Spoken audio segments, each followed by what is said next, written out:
We have some great, great alums, is really clear. Thank you so much, Julie and Chris, for your remarks. And now it is my pleasure to introduce another Nicholas School alum, our keynote speaker, Tim Mohin. As Director of Corporate Responsibility at Advanced Micro Devices, AMD, and author of a forthcoming book entitled Changing Business from the Inside Out, a Tree Hugger's Guide to Working in Corporations, Tim represents a new generation of environmental leaders who understand business and sustainability can and indeed must go hand in glove. Tim received his Master of Environmental Management degree from Duke in 1984. Back then, some of you really weren't born back then, right? Back then, far fewer people than today believed there was common ground between the worlds of business and environment. If you wanted to be a successful leader, you got a degree in business management and focused on profits and didn't worry about the environment. And if you wanted to help forge a sustainable future, you viewed business with a wary eye and a safe distance.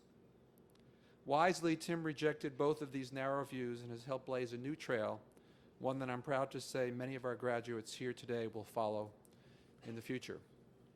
At AMD, he leads efforts to integrate sustainability into companies' global business practices and to enhance transparency, measurement, and verification of those efforts. As a result of Tim's leadership and innovation, Advanced Micro Devices, has been cited as one of the greenest U.S. corporations by Newsweek magazine, has made the NASDAQ OMX Global Sustainability 50s Index and the Dow Jones Sustainability North American Index. Prior to joining Advanced Micro Devices, Tim led corporate sustainability and responsibility at some little-known companies such as Intel and Apple. And before that, he served as senior staff member on the U.S. Senate Committee on Environment and Public Works and as section head at the U.S. Environmental Protection Agency. Tim's book, Changing Business from the Inside Out, A Tree Hugger's Guide to Working in Corporations, will be published in August by Barrett Kohler Publishers and Greenleaf Press, and it's highly recommended, by the way. We are honored to have Tim with us today as our keynote speaker. Ladies and gentlemen, may I introduce Tim Mohin.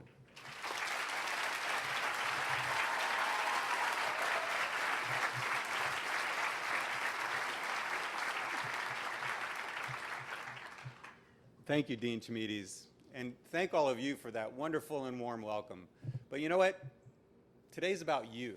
What an amazing accomplishment. What a beautiful day. Give yourselves a huge round of applause.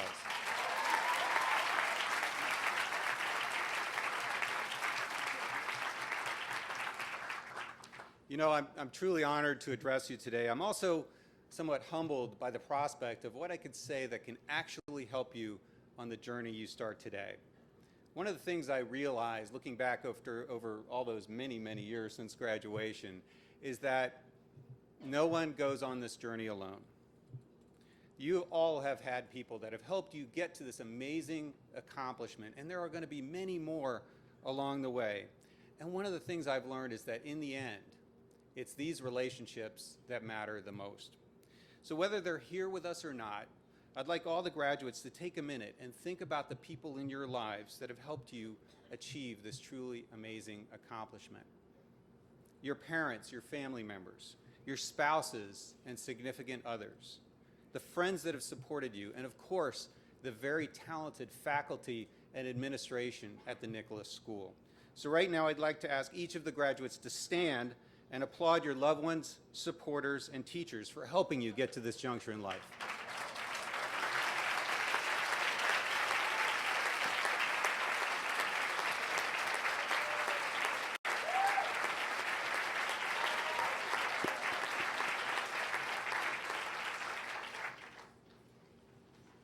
And I want to add my thanks.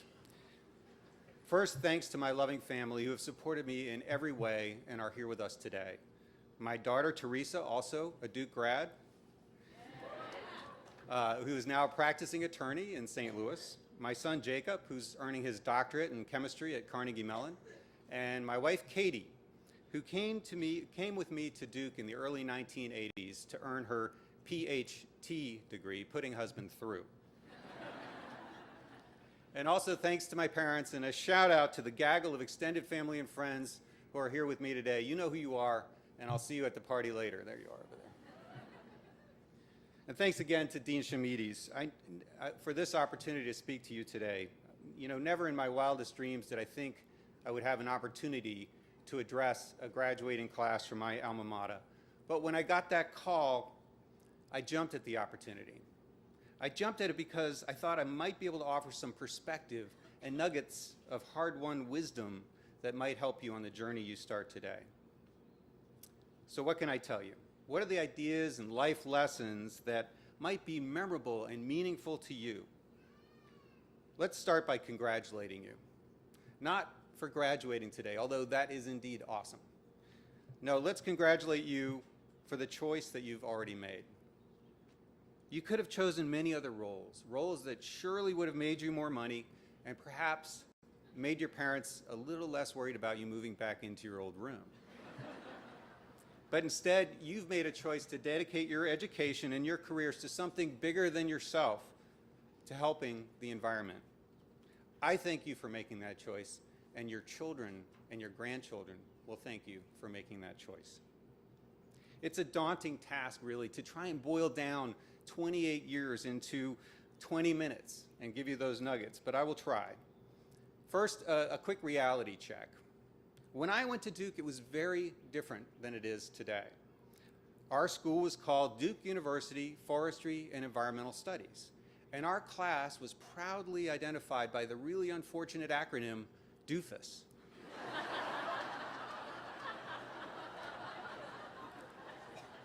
True story. We DoFi, we're housed in a wing of the BioSci building, and it kind of looked like a 1950s industrial complex. My advisor, Professor Rich DiGiulio, who started the same year I did, probably remembers we had to call the hazmat team to clean out old random unlabeled chemicals just to move into our lab. I did my master's project on an old spectrophotometer that if you walked too close to it went all kind of wonky. And you know, we wore a circle in the grass outside of BioSci playing hacky sack on our study breaks. But look at you now. The Nicholas School has emerged as one of the top environmental programs in the country with world-class facilities, top flight faculty, and the very best students, all of you.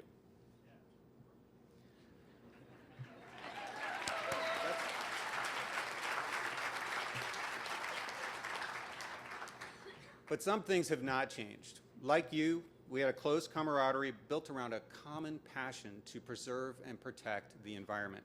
Like you, we hung out in the club room and we helped each other when we were stressed. Now I understand there is no more club room, but that in the new building there will be a space where you guys can all hang out again. Like you, we worked together, we played together, we partied together, and we formed lifelong bonds. When I sat where you're sitting almost 30 years ago today, I was eager and excited to take on the world. Today, I'm still eager and excited, perhaps more so than ever before, and I want to tell you why. Let me share some reflections from the last 28 years since leaving Duke and paint a picture of the past, present, and future of the field of environmental protection. This picture could be titled From Regulation to Reputation to Reward. After leaving Duke, I joined the EPA. It was the mid-'80s, and at the time, environmental protection was much more of a battleground than it is today. We had environmental groups on one side, we had industry groups on the other side, and we at EPA were trying to balance the cost and benefits to try and make the best decision possible. In fact, we had a saying at EPA back then, and they probably still use it today, that you know you had a good regulation when everyone is mad at you. But over time, a regulatory framework emerged that resulted in cleaner air, cleaner water, wiser waste management, and the better use of our land. Now, this is not to say the regulatory battles are over. In fact, climate change is arguably the biggest environmental challenge of our time, and it's yet to be tackled. But, and I know this will be controversial for some, I believe that the green wars are over and the green side won. Somewhere in the last 30 years, businesses stopped arguing against environmental protection. Now they compete to be the greenest. Just a few facts. Now there's over 9,000 corporations publishing sustainability or so-called corporate responsibility reports. and that's an increase of over 700% in the last 10 years. For me, it's kind of like when the Berlin Wall came down, the Cold War ended, and a new world order emerged. Now the green wars are over, and environmentalism and sustainability has seeped into our everyday lives. Think about it. You know you feel a little guilty when you throw that pop can in the trash. You feel that smug sense of pride when you're wheeling around town in your Prius. And you have that feeling of victory when you remember your reusable bag going into the grocery store. People my age, we look back at the wasteful ways of our past and we wonder, what were we thinking? We have all changed in some very, very fundamental ways. And companies have changed too. They know that their customers, their shareholders, their stakeholders, their employees, they all care about environmental protection. And they know that doing something for the environment, far more than what regulations require, is important to their brand reputation and their very success as a business. And this changed everything. It brought the attention of the marketing group. It brought the attention of the product group, the CEO, the board of directors. The environment went from a cost of doing business to how we do business. And it gave rise to the sustainability or corporate responsibility departments that are now a fact of life in every Fortune 500 company. But while this shift was happening, there was a couple of other mega trends that changed how we approach sustainability: globalization and outsourcing. Globalization gave rise to the mega corporation. For example, some companies are now bigger than countries. If Walmart were a country, it would be the 25th largest economy on the planet, surpassing the GDPs of 157 other nations. My former employer, Apple, has now amassed enough cash to pay off Greece's national debt. And during last year's Treasury crisis, had more money than the US government. So as the movement of goods and capital across national boundaries has become easier, companies have increased profits by outsourcing their manufacturing to wherever it could be done the cheapest. And that's usually in places that have very lax environmental and labor standards. Let me tell you a quick story from the front lines of globalization and outsourcing. So when I was hired by Apple in 2006, my job was to start up and run their supplier responsibility program. I knew very little about Chinese factories. I had spent my entire career in environmental management, and so all of a sudden I was thrust into this situation with hundreds of thousands of workers who not only worked there, but they lived in dormitories at the site. And so I would go to China 4 or 5 times a year, and on these long days that would often be very, very contentious, I would wait till the end of the day, and I would turn to my Chinese hosts and I would say, you know what, guys? I'm not going back to the hotel tonight. I want you to put me up in those dorm rooms with the workers. Well, this generated a huge amount of very urgent conversation in Chinese. And I don't speak Chinese, so I can only assume it translated to holy crap. But I prevailed, and by bunking in with those workers a couple of times, I learned more about those people and their situation than I could have ever hoped to learn any other way. I went in fearing the worst, but the experience actually taught me that these are very noble young people. They've come a long way, they've endured hardships, and they're working hard to help their families. It wasn't the gritty industrial revolution experience that I was expecting. In fact, it was very uplifting. So why do I share this with you? I share this because this experience is emblematic of today's sustainability challenges. Instead of working on a single issue in a single jurisdiction, my job was to enforce Apple's code of conduct across the entire planet. And that code of conduct wasn't just environment, it was labor and human rights and ethics and management systems and all of it together. I learned how all these issues are connected, how environmental quality depends on social justice and human rights, how fairness and the rule of law and transparency underlie everything that we do. And the take-home message for all of us is that the world has changed in some very fundamental ways that will forever alter how we, you and I, approach sustainability. The confluence of globalization, the rise of the multinational corporation, outsourcing, and increased public awareness of corporate behavior fueled by the internet and social media, has changed everything. Instead of a race to the top, these changes have brought about the corporate sustainability movement, which in my view is a race to the top. Companies now compete to be on the Dow Jones Sustainability Index or Newsweek's list of the greenest 500 companies or one of the hundreds of other sustainability rankings that are out there. But let's not sugarcoat this. Contrary to what some people believe, corporations are not people.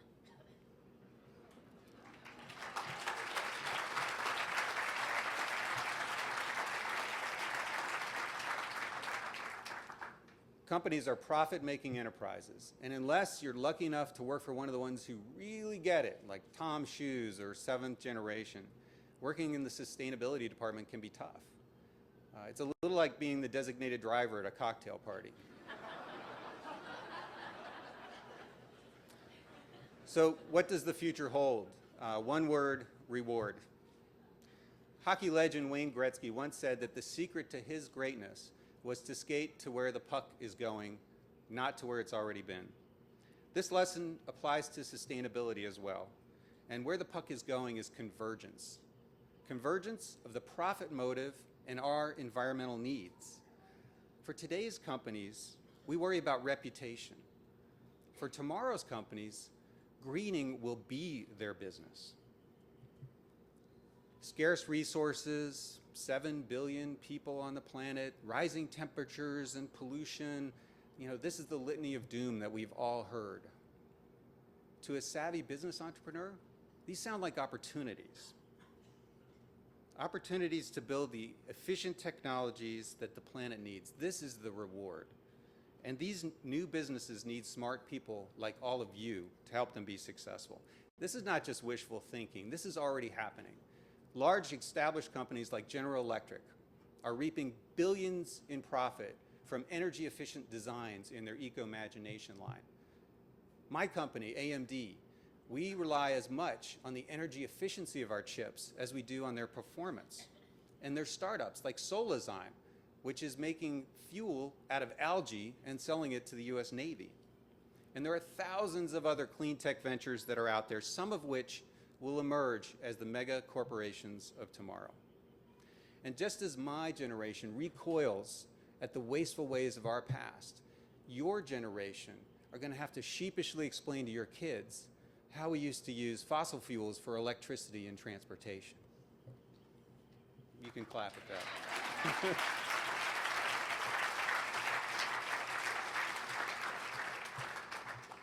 So I see a bright future. I see a bright future for all of us, and especially bright future for you as environmental protection has moved from regulation to reputation to reward. Now, I told myself I wouldn't get too preachy up here, but I couldn't resist. Closing with some nuggets, those pearls of wisdom that only came to me after 30 years of trial and sometimes painful error. So here goes. The first nugget is how we do anything means everything. Whatever you do, do it well. Show up on time, deliver on your promises, build quality into everything you do, and always remember how you do anything means everything. Nugget 2, relationships matter. Always seek to build up those around you. Your personal ambitions should take a back seat to your organization's needs. Be the person that other people trust. Accept responsibility for failure and share credit for success. And remember, at the end of our time, all we have is the people whose lives that we have touched. Relationships matter. Nugget 3, lead from wherever you stand. The definition of a leader is someone that others will follow. And people only follow those who they trust. If you have built trust with others, you can lead from any job. Nugget 4, take risks. To innovate, you have to be willing to stick your neck out. The definition of risk includes the probability of failure. Fail often and fail well. It means that you're learning, and hopefully you're learning from your mistakes. Nugget 5, match your passion to your profession. I chose my career because the environment is my cause. It's what I wanted to do then, and it's still what I want to do today. Whether you go to work for academia, the nonprofit world, government, or the private sector, if your job is your cause, it's not work. If your job is your cause, it's not work. It's your passion. It's what you want to do every day. In my book, I quote Gary Hirschberg, who's the founder of a very successful organic yogurt company called Stonyfield Farms. And I remember a couple years ago at the Net Impact Conference, he brought the crowd to their feet when he said, if an employer asks you to check your values at the door, go find somewhere else to work.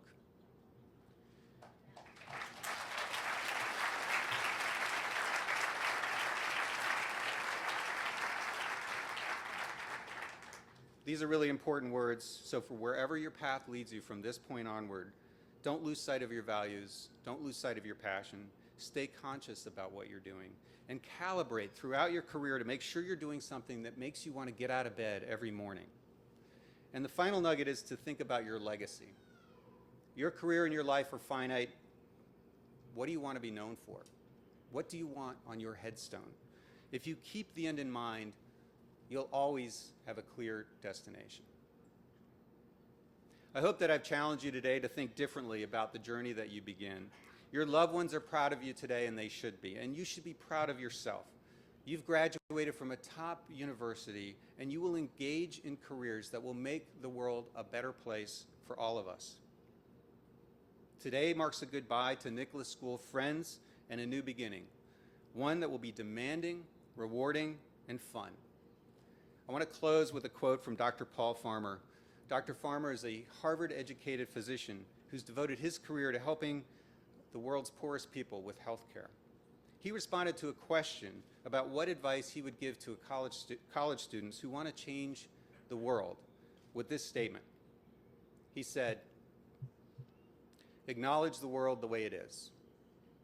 Acknowledge your privilege. Understand that there are things that can be done, and there is not one path, but many if we want to take on these problems. Ask yourself, what is it you like to do? What is it you're good at? And then apply these skills to promote the movement for social justice globally."